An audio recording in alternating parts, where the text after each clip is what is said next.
तिब्बत के लामा योगी की कहानी में आप सभी का फिर से एक बार स्वागत है। कात्यायनी का पीछा करते हुए मैं एक अत्यंत रहस्यमय और अनजाने प्रदेश में पहुंच चुका था। उस प्रदेश के वातावरण में एक अजीब सा सम्मोहन और आकर्षण था, जिसके अज्ञात प्रभाव से मैं कात्यायनी के अनुसरण को भी भूल गया था। सचमुच मैं पृथ्वी के अति दुर्लभ और मानव जाति के लिए एक ऐसे अगम्य प्रदेश में था जिसकी कल्पना मनुष्य सपने में भी नहीं कर सकता। इतना ही नहीं, वो सपने में ये भी नहीं सोच सकता कि इस धरती पर कोई अगम्य, अगोचर और अति रहस्यमय, अति प्राचीन योग तांत्रिक प्रदेश का अस्तित्व भी है। तृतीय आयाम से परे चतुर्थ आयाम के विस्तार में प्रकृति का कितना कुछ गंभीर रहस्य भरा हुआ है, इसका ज्ञान मुझे तब हुआ जब उस प्रदेश में प्रवेश किया मैंने। उस रहस्यमय प्रदेश का संपूर्ण वातावरण सुनहरे, रुपहले और नारंगी रंग के मिले-जुले प्रकाश से भरा हुआ था। आश्चर्य की बात तो ये थी कि उस प्रकाश के पटल पर कभी कोई मोहक दृश्य उभरते तो कभी कोई और फिर वो अपने आप ही मिट जाते। पहली बार मैंने उस प्रकाश पटल पर एक विशाल महल को देखा। बहुत ही आलीशान महल था वो। उसका रंग सफेद संगमरमर के जैसा था। वो महल अपने आप में जैसे झिलमिला रहा था। थोड़ी ही देर के बाद उसके स्थान पर कई सुंदर मंदिर प्रकट हो गए और शंख और घंटे की आवाज से वातावरण गूंज उठा। धीरे धीरे मंदिर का वातावरण न जाने कहां विलीन हो गया और उसके स्थान पर उभरने लगा सुदूर तक फैला हुआ हरियाली और विभिन्न प्रकार के पेड़ पौधों और लताओं से भरा हुआ एक मैदान। वो मैदान बड़ा ही रमणीक और सुरम्य था। विभिन्न प्रकार के पक्षी कलरव कर रहे थे। लगा जैसे वो मैदान अपने स्थान से सरकता जा रहा हो। अब उसी विशाल हरे भरे मैदान में थी मेरे सामने सुरम्य बाग बगीचों से घिरी एक लंबी चौड़ी झील। झील का पानी बर्फ की तरह बिल्कुल सफेद था और था निर्मल, जिसमें बत्तखों के झुंड तैर रहे थे और नीले, सफेद और लाल रंग के कमल खिले हुए थे। अब मेरे सामने काफी दूर तक फैली हुई थी एक सुरम्य घाटी, जिसके एक ओर सर्पिल गति से एक नदी प्रवाहित हो रही थी, जो काफी चौड़ी थी और जिसका प्रवाह प्रखर था। नदी के दोनों किनारों पर कतारों में ऊंचे ऊंचे सघन वृक्ष थे और थी सुगंधित रंग बिरंगे फूलों की क्यारियां। सब कुछ अपने आप में मनमोहक और आकर्षक था और था बहुत ही सुंदर और रमणीक। थोड़ी देर के बाद मैंने उस हरी भरी मनमोहक और रमणीक घाटी में लंबे चौड़े कदकाठी के संत और महात्माओं, उसके साथ ही सिद्ध साधकों को गंभीर मुद्रा में टहलते हुए देखा। वे सभी 7 फुट से कम नहीं थे। उनके घने चमकते काले बाल पीठ तक बिखरे हुए थे। तेजोमय मुखमंडल था उन सभी का। संभवतः सभी किसी गहरे चिंतन मनन में लीन थे। थोड़ी देर के बाद दृश्य परिवर्तित हो गया। अब मेरे सामने सिद्ध साधकों और संत महात्माओं की दूसरी मंडली थी। वो मंडली पहली मंडली से बिल्कुल भिन्न थी। वे सभी उज्जवल वर्ण के सुंदर और आकर्षक व्यक्तित्व के थे। उनके शरीर पर सफेद रेशमी चोगा था जो काफी नीचे तक झूल रहा था। गले में गेरुए रंग के रेशमी चादर थे। मस्तक चौड़ा था। सिर के बाल लंबे और घने थे। उनकी बड़ी बड़ी आंखें स्वप्निल थीं। वे आपस में बातें करते हुए धीरे धीरे आगे बढ़ रहे थे। उनकी संख्या कभी कम हो जाती तो कभी अधिक। मैं आपको ये बताना भूल ही गया कि जो कुछ भी देख रहा था उसका विस्तार ऊपर, नीचे और चारों तरफ था। वैसे ही समझिए जैसे आपके चारों ओर ऊपर नीचे लंबे चौड़े दर्पण लगे हों और एक ही दृश्य को आप सिर घुमा घुमा कर उन दर्पणों में एक साथ देख रहे हों। समय की गति अति मंद प्रतीत हुई मुझे।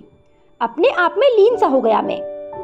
निश्चय ही वो चतुर्थ आयामी वातावरण था और उस अवर्णनीय वातावरण में आगे जिन मोहक छटाओं और मनोहारी दृश्यों को मैंने देखा, उन सबके अभिव्यक्त करने के लिए मेरे शब्दकोश में शब्द नहीं थे और ना तो मेरे हृदय में भाव थे। भाषा भी पंगु हो गई थी मेरी जैसे। अब उनकी कल्पना ही कर सकता हूँ मैं, इसके अतिरिक्त और कुछ भी नहीं। एकाएक होश आया मुझे। लामा सिंह कहाँ थे? चारों ओर सिर घुमाकर देखा, कहीं भी उनका अता पता नहीं था।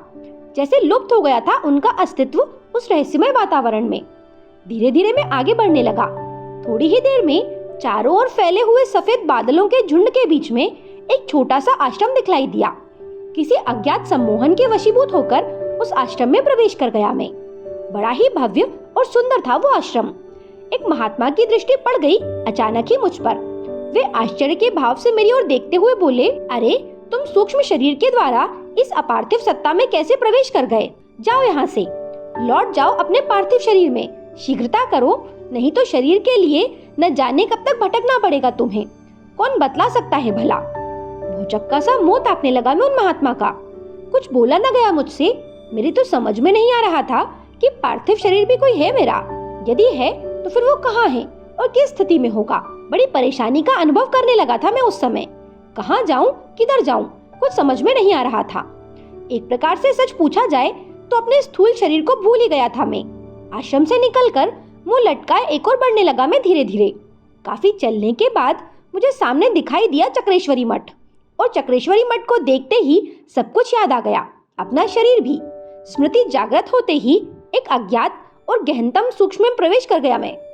निश्चय ही वो तृतीय आयाम और चतुर्थ आयाम के संधि स्थल का शून्य था, इसमें कोई संदेह नहीं। और उस गहन शून्य की अवस्था में भी अपने अस्तित्व का बोध मैं के रूप में बराबर बना रहा मुझे। सहसा एक विचित्र से अवर्णनीय उत्ताप का अनुभव हुआ मुझे, और उसी के साथ मुझे भौतिक जगत के अस्तित्व की अनुभूति भी हुई।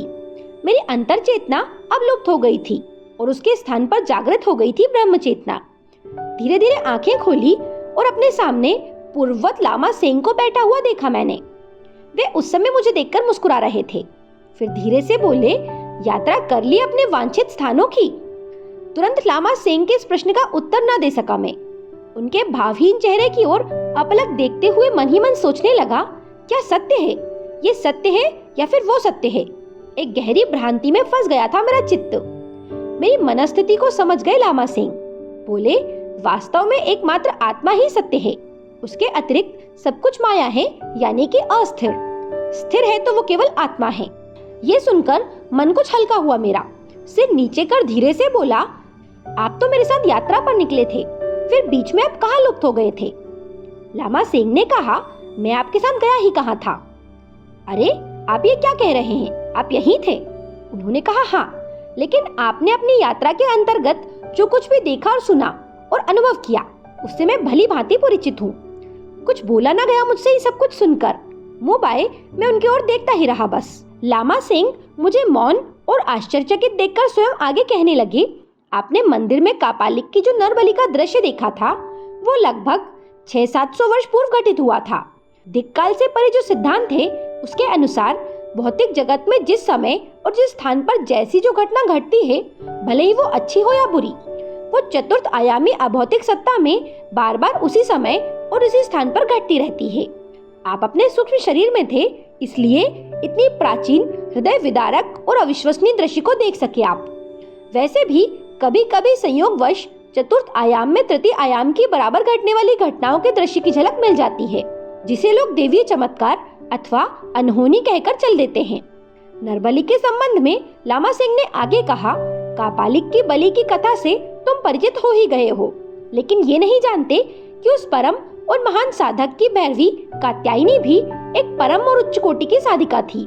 उसे कई प्रकार की दुर्लभ सिद्धियां प्राप्त थीं।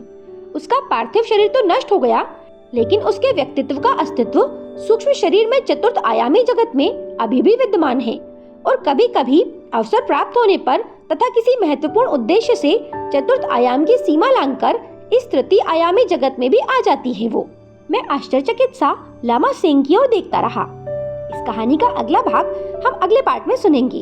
आपको ये कहानी कैसी लग रही है, मुझे कमेंट करके जरूर बताएं। मेरे साथ बने रहने के लिए आप सभी का धन्यवाद।